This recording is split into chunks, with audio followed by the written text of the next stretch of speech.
మద్యం సేవించి వాహనాలు నడిపితే చట్ట ప్రకారం చర్యలు తీసుకుంటామని వెల్దుర్తి ఎస్ఐ రాజు హెచ్చరించారు. మెదక్ జిల్లా వెల్దుర్తి మండల కేంద్రంలో సోమవారం జిల్లా ఎస్పీ డివి శ్రీనివాసరావు ఆదేశాల మేరకు అరైవ్ ఎలైవ్ కార్యక్రమం నిర్వహించారు. ప్రతి ఒక్కరూ ట్రాఫిక్ నిబంధనలు పాటించాలని సూచించారు. మద్యం సేవించి వాహనాలు నడపడం ద్వారా జరిగే అనర్థాలను వాహనదారులకు వివరించారు.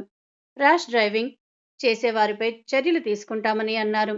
ద్విచక్ర వాహనం నడిపేవారు హెల్మెట్ ధరించాలని, కారు నడిపేవారు సీట్ బెల్ట్ ధరించాలని సూచించారు. మద్యం సేవించి వాహనాలు నడిపితే చర్యలు తీసుకుంటామని అన్నారు. ప్రతి ఒక్కరూ డ్రైవింగ్ లైసెన్స్ కలిగి ఉండాలని, ట్రాఫిక్ నిబంధనలు ఉల్లంఘిస్తే చర్యలు తప్పవని హెచ్చరించారు. వెల్దుర్తి మండల ప్రజలకు మా వెల్దుర్తి పోలీస్ వారి తరఫున నమస్కారం. నిన్నటి నుండి అనగా ఆదివారం 22వ తారీఖు ఫిబ్రవరి నుండి సెకండ్ ఫేజ్ అరైవల్ అనే ప్రోగ్రాం మనం ప్రభుత్వ ఆదేశాల మేరకు మరియు మా సుపీరియర్ ఆఫీసర్ వారి ఆదేశాల మేరకు మండలంలో ప్రతి చోట ప్రతి వాహనదారునికి ప్లస్ మన కాలేజీలలో స్కూళ్ళల్లో నిర్వహించడం జరుగుతుంది.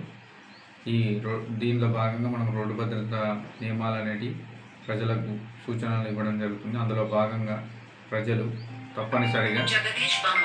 తప్పనిసరిగా ఈ రోడ్డు భద్రత నియమాలు అనేవి పాటించవాలని, అందులో టూ వీలర్ మీద వారు హెల్మెట్ ధరించాలి, లైసెన్స్ కలిగి ఉండాలి, ఇన్సూరెన్స్ కలిగి ఉండాలి. వెళ్ళేటప్పుడు స్లోగా నెమ్మదిగా వెళ్ళడం మంచిది. రాంగ్ రూట్లో వెళ్ళకూడదు, డ్రంక్ అండ్ డ్రైవ్ చేయకూడదు, ట్రిపుల్ రైడింగ్ చేయకూడదు, మైనర్ వాళ్ళకి బండ్లు ఇవ్వకూడదు, వెహికల్స్ ఇవ్వకూడదు. ఇచ్చినట్టయితే ఎవరైతే ఇస్తారో వాళ్ళ ఓనర్ల మీద ప్లస్ వాళ్ళ తల్లిదండ్రుల మీద కూడా కేసు చేయడం జరుగుతుంది.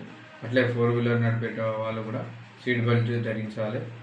అందరూ దాని యొక్క సంబంధించిన వెహికల్ యొక్క డాక్యుమెంట్స్ మరియు లైసెన్స్ అనేటివి క్యారీ చేయవలను. ఎవరైతే ఈ యొక్క రోడ్డు భద్రత నియమాలు పాటించారో వాళ్ళ మీద మేము చలాన్లు విధించడం జరుగుతుంది. కావున అవి అందరూ గమనించగలరు. పోలీసు వారికి సహకరించాలని మా మనవి.